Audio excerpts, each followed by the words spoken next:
ಪೆನ್ನೊಂದು ಕೊಡ್ತಾ ಇದ್ದೀನಿ.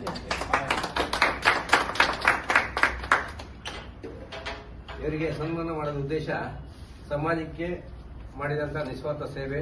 ಈ ಕಾರಣಕ್ಕಾಗಿ ಅವತ್ತು ದುಡ್ಡಿಲ್ಲದೆ ಇರುವಂತಹ ವ್ಯಕ್ತಿ ಸಂತೋಷ್ ರಾವ್ ಆಯ್ತು, ಆ ವ್ಯಕ್ತಿಗೆ ಯಾವುದೇ ಒಂದು ಆತನಿಂದ ಪರಾಕ್ಷೇಪೆ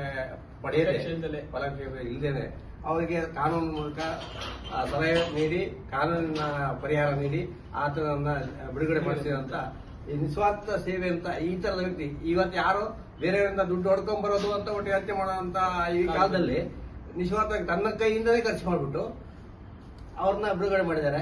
ಅಂತ ವ್ಯಕ್ತಿಗೆ ನಾವು ಸನ್ಮಾನ ಮಾಡಿದ್ರೆ ನನಗೆ ತುಂಬಾ ಖುಷಿ ಆಗ್ತದೆ. ಇದೆಲ್ಲರೂ ಖುಷಿ ನಮ್ಮ ರಾಜ್ಯದ ಹೆಮ್ಮೆ ಇವರು. ಮೋಹಿತ್ ಸರ್ ನಮ್ಮ ರಾಜ್ಯದ ಹೆಮ್ಮೆ.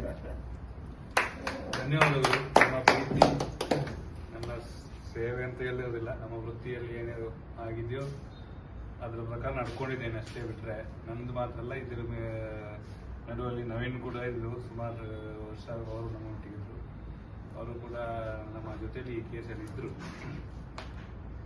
ಬಹುಶಃ ಗೊತ್ತಿಲ್ಲದೇನೋ ಸಮಾಜ ಸೇವೆಯಾಗಿ ಪರಿವರ್ತನೆ ಆಗಿದೆ. ಅದು ನಮ್ಮ ವೃತ್ತಿ ಸಮಾಜ ಸೇವೆಯಾಗಿ ಪರಿವರ್ತನೆ ಆಗಿದೆ.